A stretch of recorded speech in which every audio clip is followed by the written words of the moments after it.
Welcome, everyone, to the House of Visionaries podcast. It's so great to have you here. Thanks so much for coming out, battling traffic, the craziness of TD Garden, that sort of thing.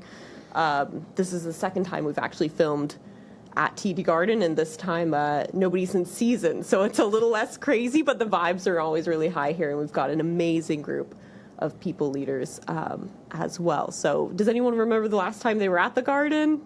A long time ago. I think it was in March. I took my son to see a Celtics game. Oh, nice. Yes, against the hated Oklahoma City Thunder. Sorry if you love the Thunder. I'm from Seattle. How did it go? It went well. We won. Nice. Very good. I can't even remember. I think it's been 5 years. Oh, wow. Yeah. Nice. Well, welcome back. I'm not sure if this was all set up, but we've got all of our friends who are adoring fans, maybe we can call them as well. Wonderful.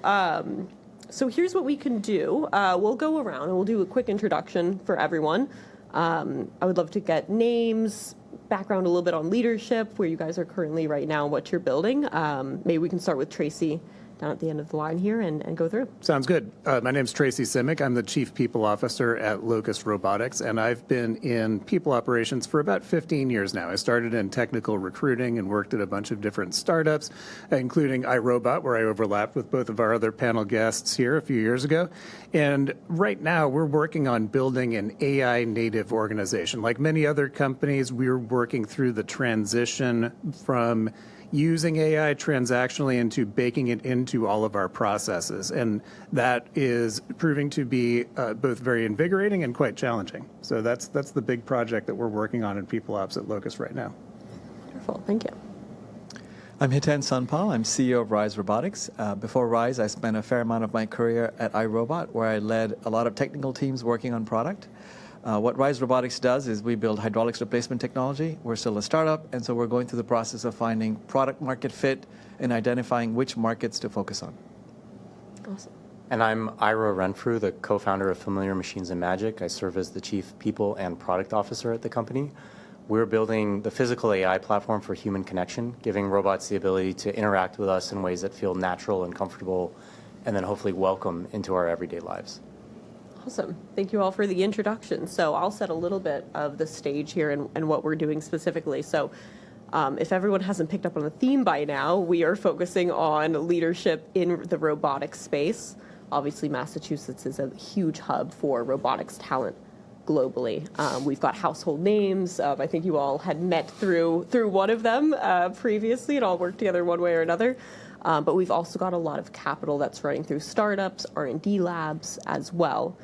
So we decided to start this podcast and kind of come together because we had a few members of the community talking about the specific challenges and opportunities of building robotics teams in this space. So why wouldn't we bring all these leaders together and chat about what's going on here and tackle these challenges head on? So we've got a few different topics that we can approach from the perspective of people leadership, of building teams, organizations, but we will start with effective communication and culture in technical environments. So the first question would be, robotics teams tend to be very highly technical, autonomous, and moving fast, which of course makes the people side of scaling a unique challenge. How do you build a culture of effective communication and behavior? And I'll let anyone start who has very strong thoughts on this. Well, one of the things I've had to do with all of the teams that I've led is to instill the desire to have constructive conflict, right?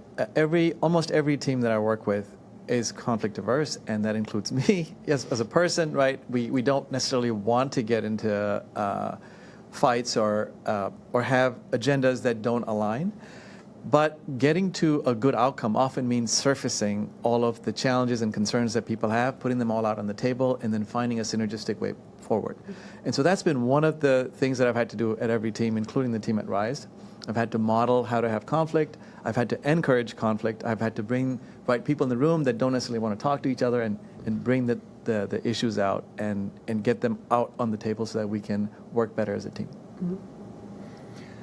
You know, I think one of the keys to working in technology and managing conflict and then also communication are to make sure that you have the framework for what Hiten just said.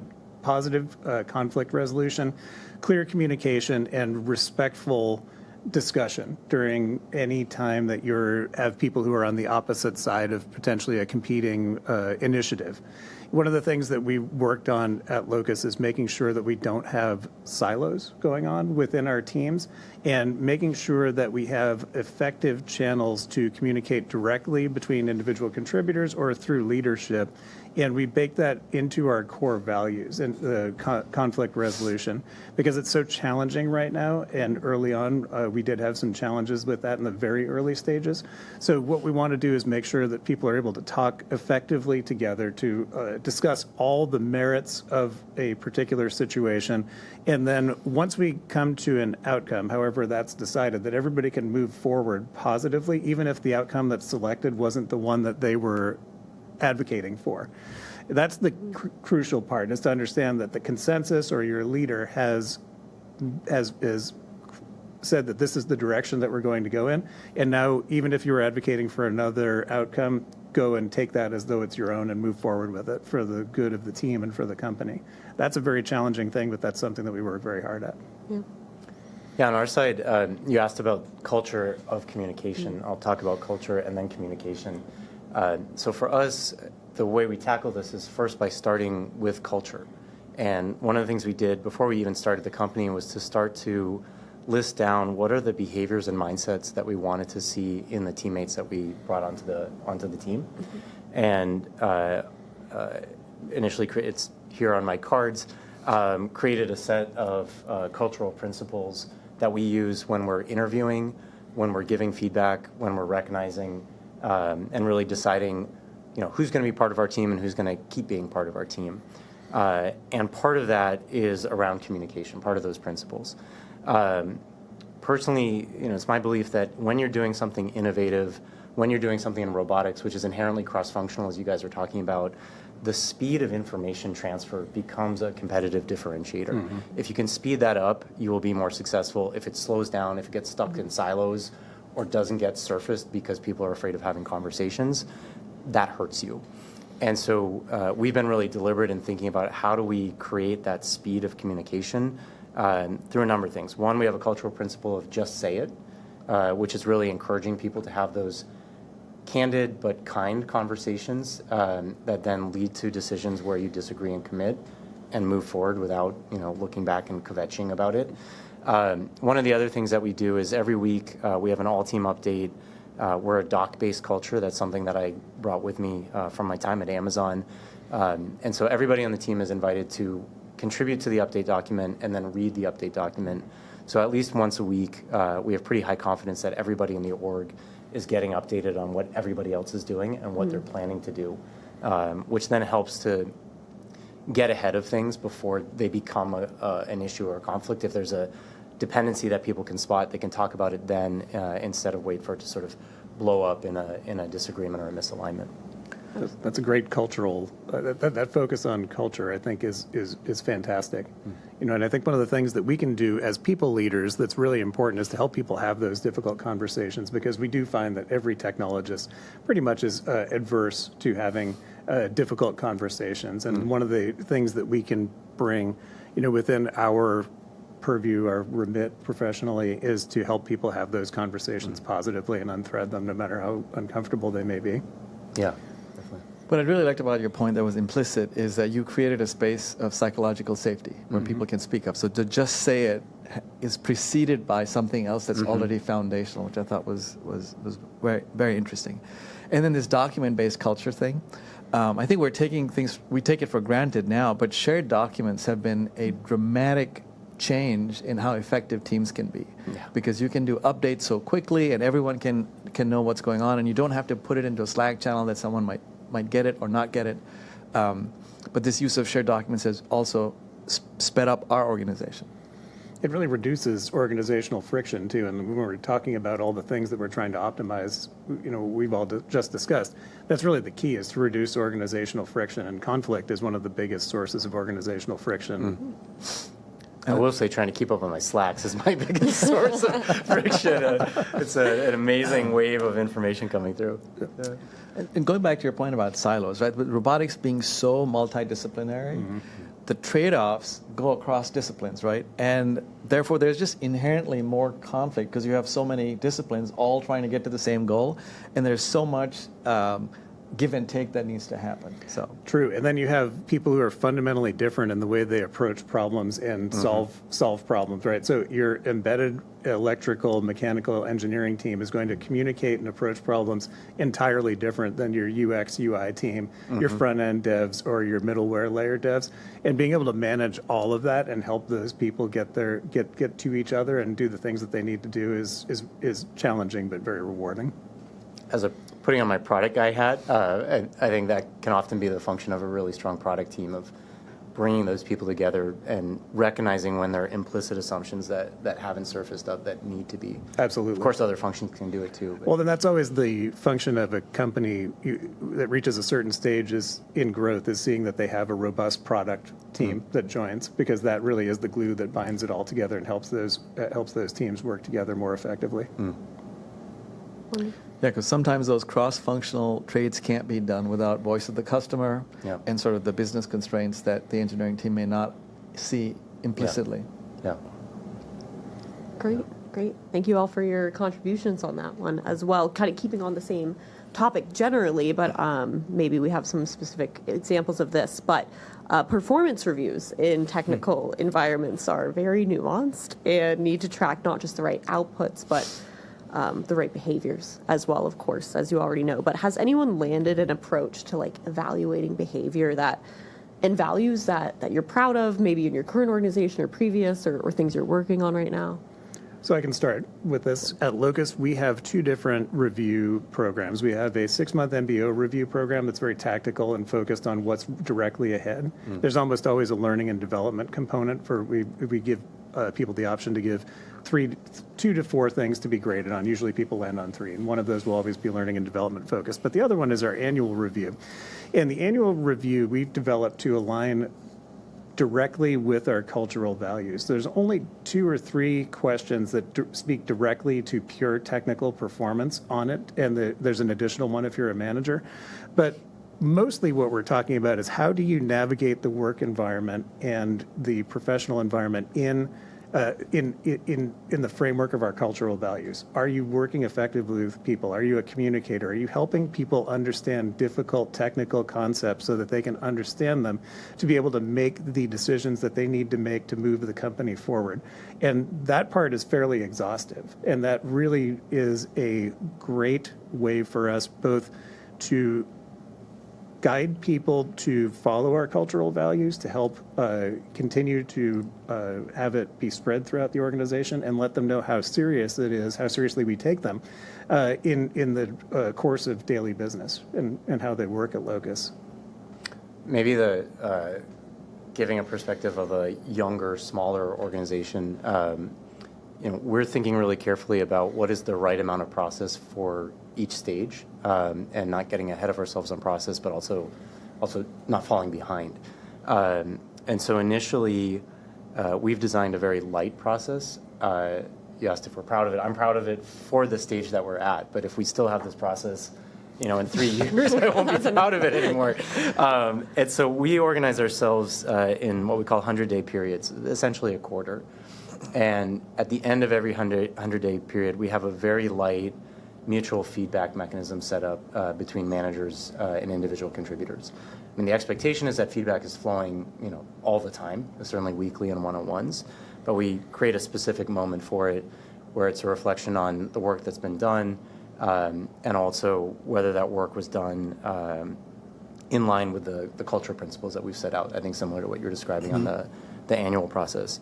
But it's very lightweight, and that's the extent of what we do at the moment. And so people get this regular dose of feedback, but it probably doesn't dive as deep as some of the experiences I've had in larger, more established companies, like in an annual process, for example. But it's a very creative solution, and I always say, look, with what we're providing, if we have 3 touch points throughout the year, and if those are the only 3 times that manager is talking to that employee, that's a manager issue. Yeah.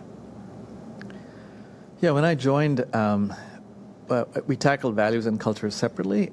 So the values I wanted to put in place to help the team make decisions. And so we came up with a very simple framework, 5 values: safety, customer focus, collaboration, which speaks to conflict, continuous improvement, and energizing. And so when making decisions, we would start off with, is this safe for the customer? Is it safe for our employees? And so on and so forth. And if it's not, we got to make it priority number 1, and we have to fix it. And the second piece is, what the customer wants takes higher precedence over what the engineering team wants, or even what the CEO wants, right? So if the customer says, we want dimensions in inches, we're going to do it in inches, even though everyone would love to do it in metric. And then kind of we work our way down all the way to the bottom. If you've got a choice between 2 decisions, well, which one's going to get you more energized if they're both equal, right? And we try to apply that in the decision-making process. And then for culture, this is a piece of my playbook that I stole from Ira when we were working on iRobot's lawnmower together, where Ira became, we had a conversation, and he said, we should take our norms and we should make them explicit. And so we made our norms explicit, and then we started talking about them at every meeting. And when people had issues with folks not following norms, we said, bring it up. Let's have the conversation. Let's get everyone to align on those norms. So we've also put in place a list of norms, and we talk about them, and we speak to them. And when there are issues, we talk to the employees and say, this is not our norm.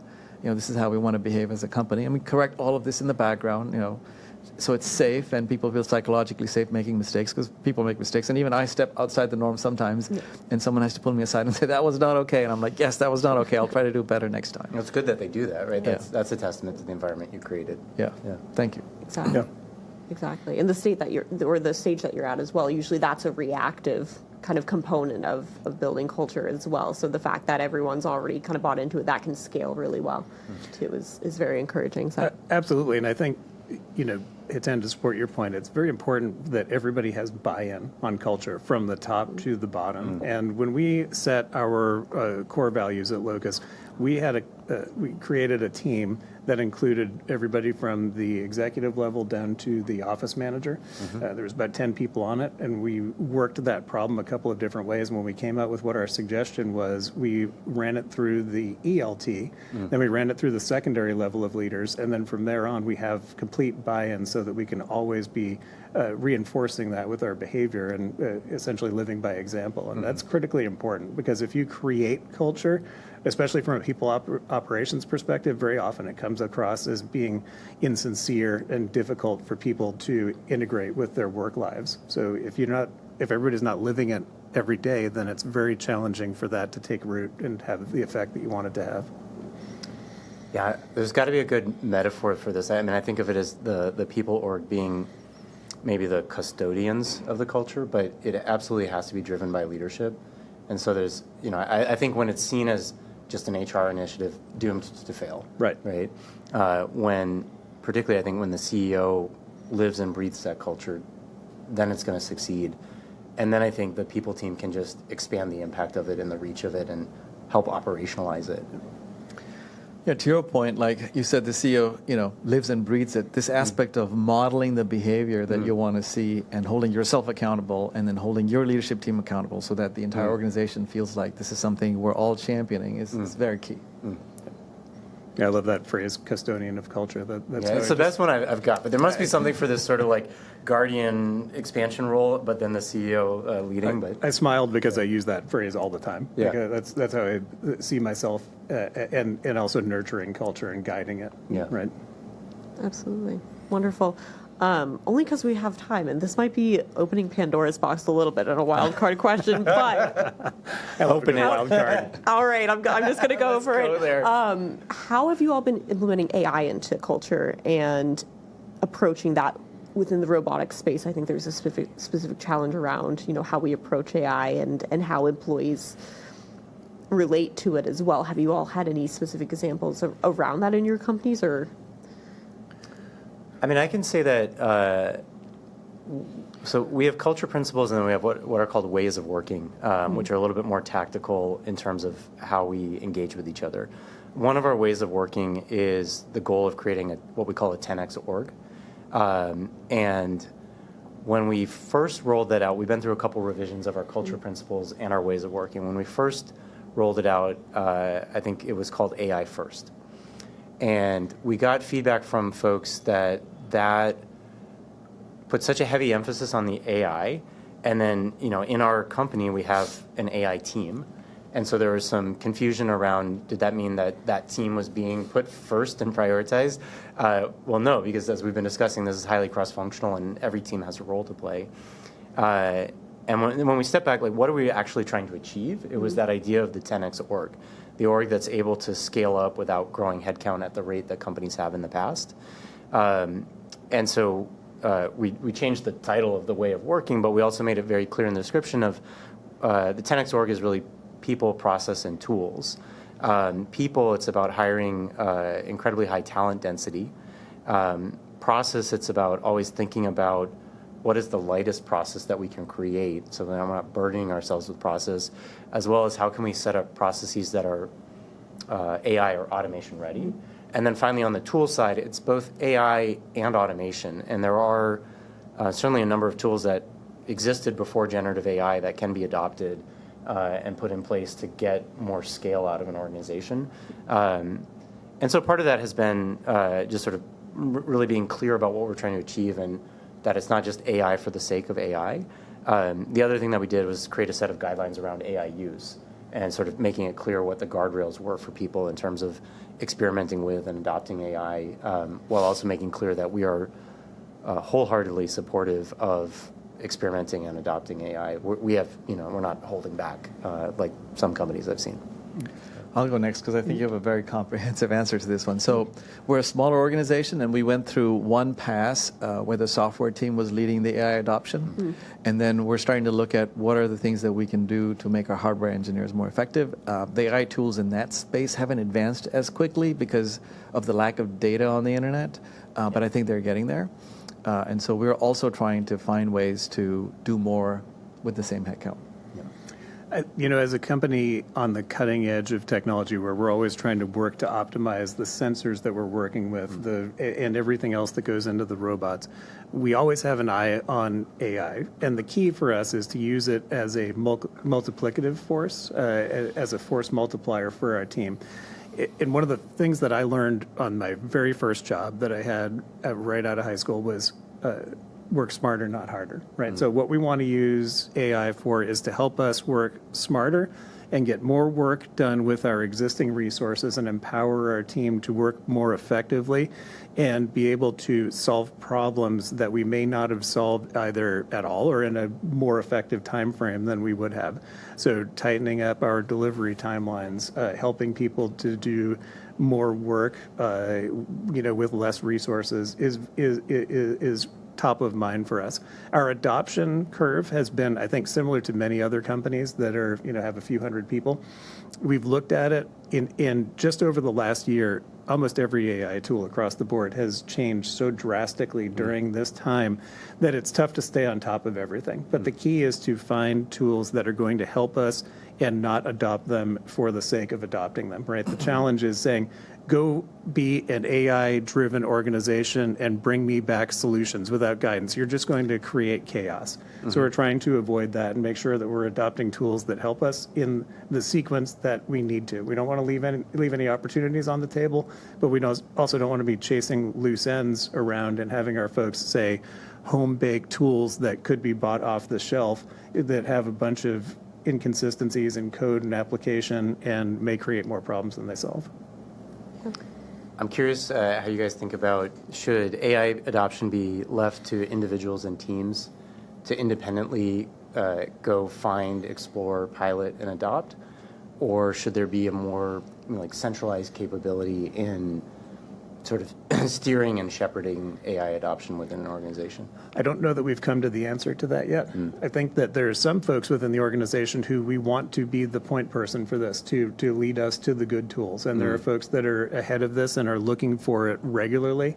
And there are other folks who would, given the choice, never touch a new technology. And they also can have a great contribution, right? So we're in the point right now, or the stage of adoption, where we're trying to work both of those different personas together and be able to get the most out of the team as we move through this adoption curve. But to that latter point, I think it's going to be challenging for people who are resistant to adopting AI beyond, say, the end of 2026. I think it's going to be tough to be in a professional environment and not have done the work to at least be conversant with it.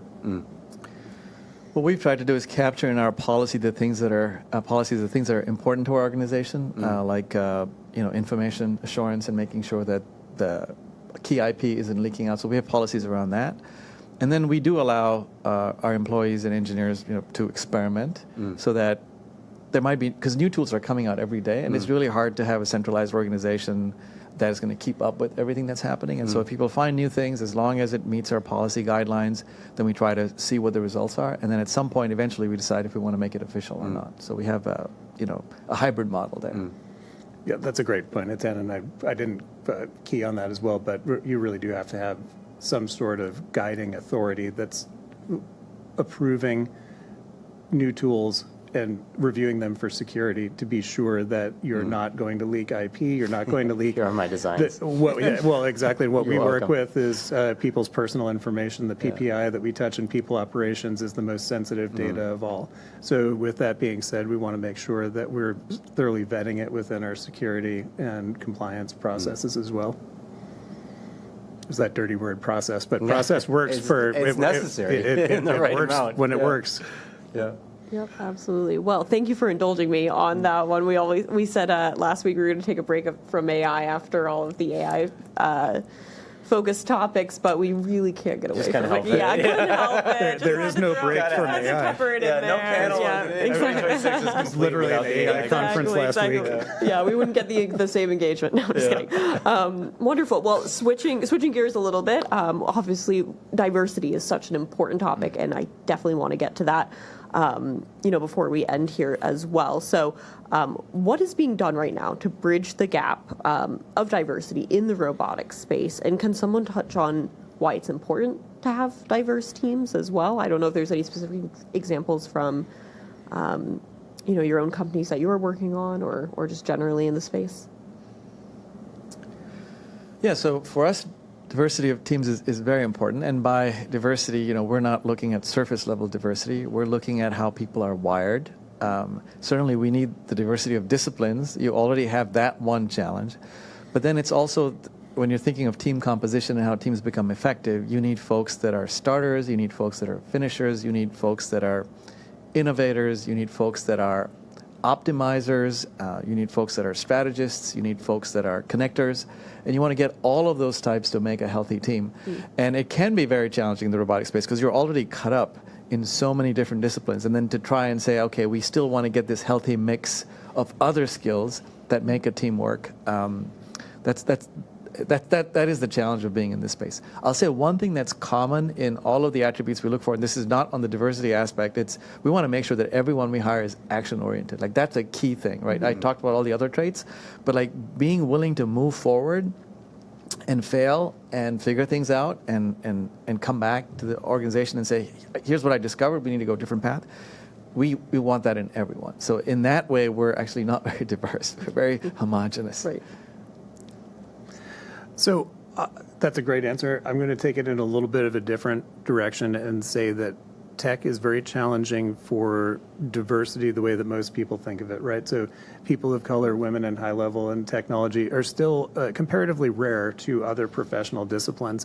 And one of the challenges that we found, and I've been recruiting specifically in technology for 13 of the 15 years that I've been recruiting, is trying to find people who can do the technical work that we want them to do at a high level, and then adding diversity on top of that. For whatever reason, our educational system, our professional system is not welcoming to people of diverse backgrounds. And it's critically important because it adds a component to the workplace that you can't replicate with forced culture or with, trainings or anything like that.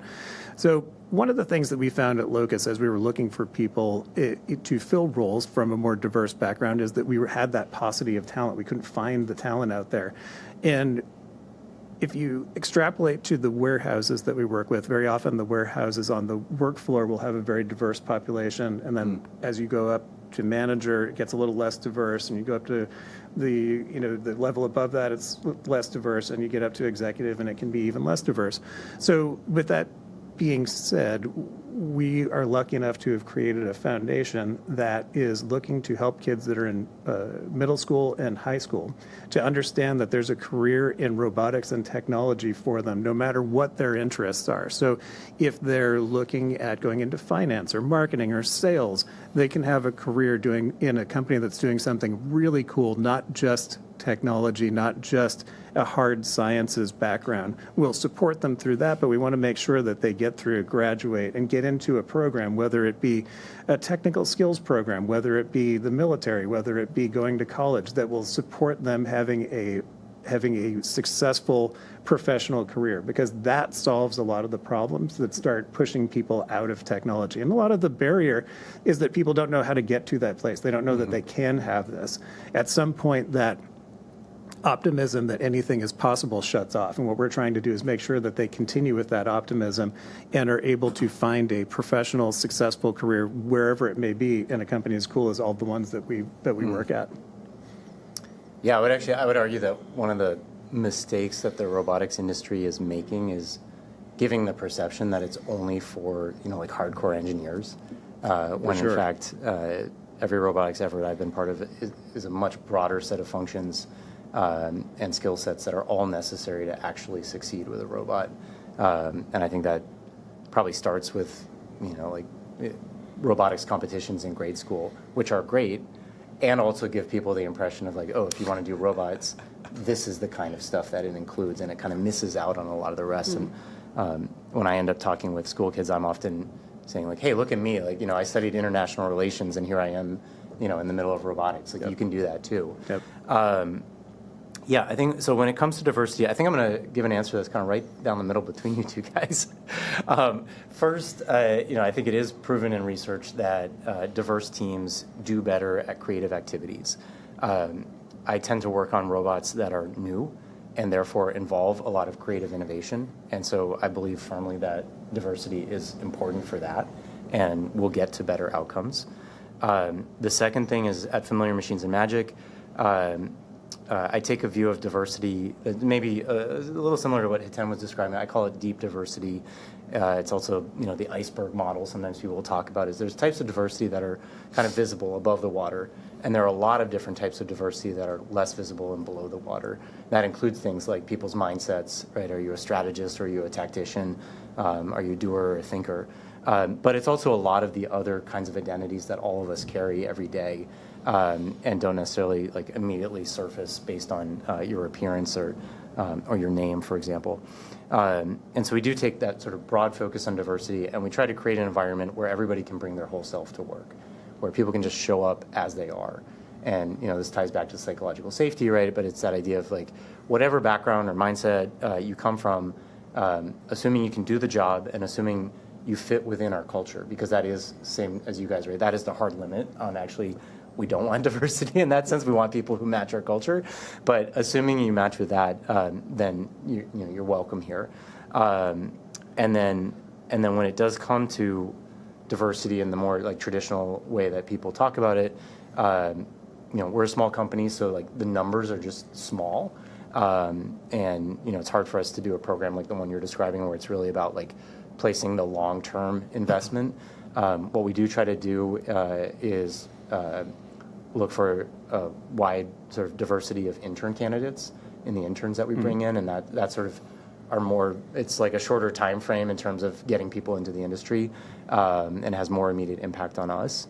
And the other thing, which is I think standard best practice, is just having candidate pipelines, for any given job that represent a range of profiles and backgrounds. Yep, I think that's a really important point. And one of the things that's I think very effective about the type of sort of deep diversity nurturing that we're doing is that that tide, as it rises, will raise all ships. Everybody can benefit from that. We're not saying, in all the different things that we support, that we're doing this for Locus. We're doing it for everybody, because we want to show that everybody can have a great opportunity, and you can. The other thing that I think we want to show too is that you don't have to arrive at a company fully baked, right? You don't have to have a master's in electrical engineering and 5 years of experience directly related to robotics. We have people who've worked into engineering from being part-time employees on the manufacturing floor. We've had people go from engineering to marketing, from marketing into engineering, and a variety of different other paths as well. Life is going to get longer as we hopefully continue to move forward, and people's careers will have many paths. And I think that it's important for people to understand that where they start may not be where they finish, and that can help increase diversity as well. You've got me hoping I could still be an engineer someday. So these are wonderful and very thoughtful from all of you. It's everywhere from, holding fast to culture that is collaborative, that, everyone's going to succeed in, and making those environments, all the way to early career programs, and having a great viewpoint of how everyone can kind of fit into the culture, and being open to that. So thank you all for your contributions there. We'll pivot a little bit to technical leadership. So there's a lot of conversation right now about technical leaders, of course, being close to the work as organizations grow.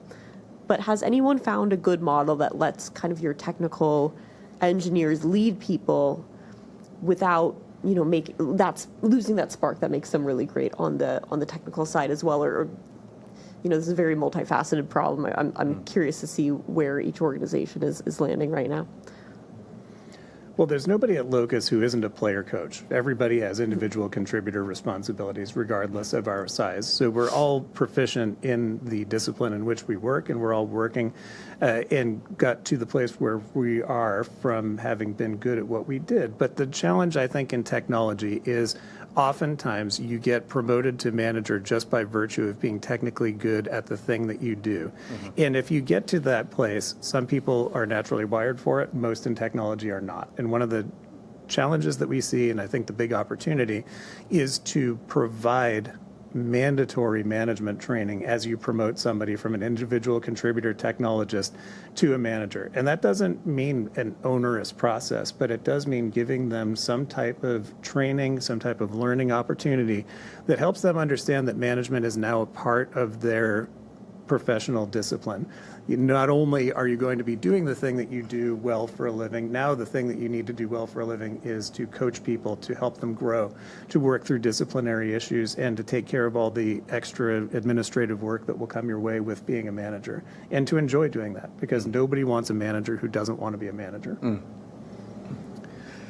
Yeah, we're a very small organization, so right now all of the managers, as you described them, are player coaches. And recently I brought on board a fractional head of HR to really help them with specifically the challenge that you described, which is they've been really good at technology, and now I need them to be great coaches and mentors while still being good at the technology. Long term, though, I expect that I'll end up with the sort of traditional large organization model, which is we'll want dual track it. There are some folks who are really good with people, and I think they'd be better off mentoring those folks. And there are some people who are really good technically, and it would be a shame to lose them and have them spend some of their time on something that's not energizing them.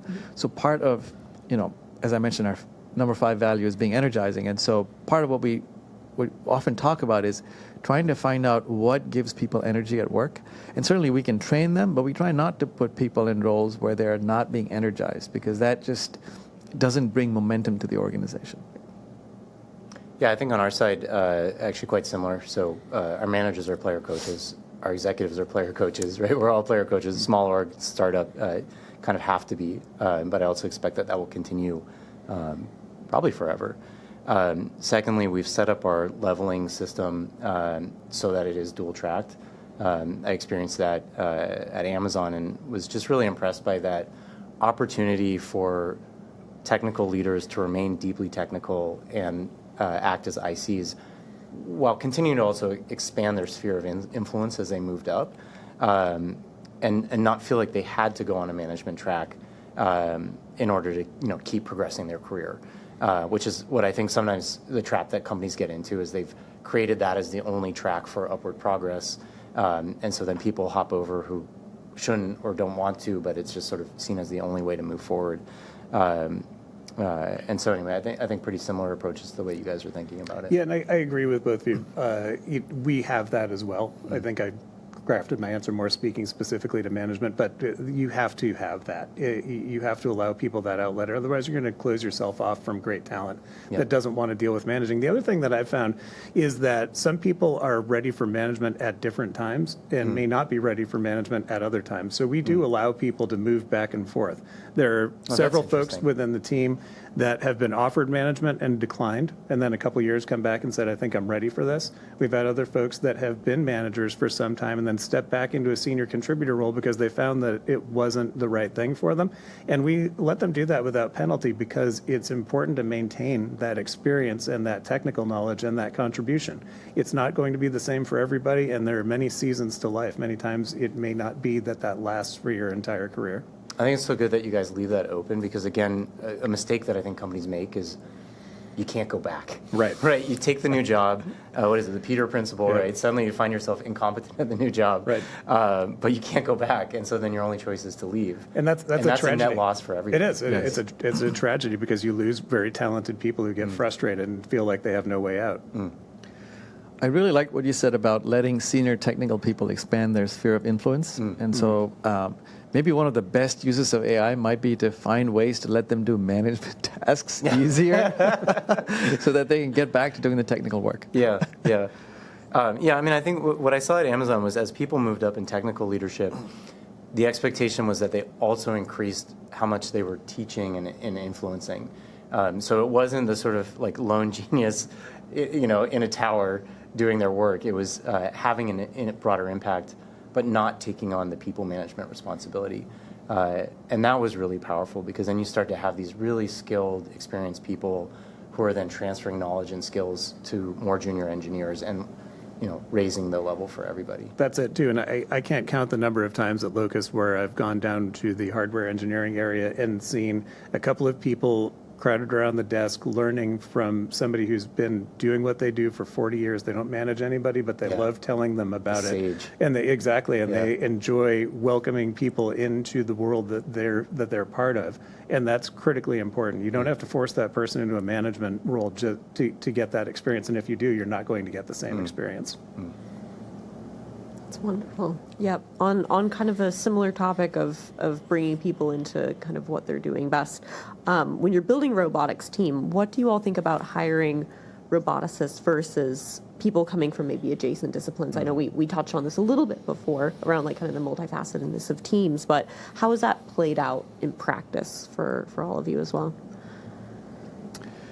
So I had the good fortune to talk to one of the folks that was running HR for one of Elon's companies. And she was telling me about one of Elon's strengths that folks don't know about. And she said that when it came to SpaceX, and it was time for him to build a team, an executive team, he didn't hire rocket scientists, and he didn't hire necessarily all people from the rocket industry, because he wanted to get into a different mode. He wanted to do mass manufacturing, and so he hired people from the auto industry, he hired people from the rocket industry, he hired people from defense, he hired people from consumer devices, and he put together a team that was able to change the way they were doing things.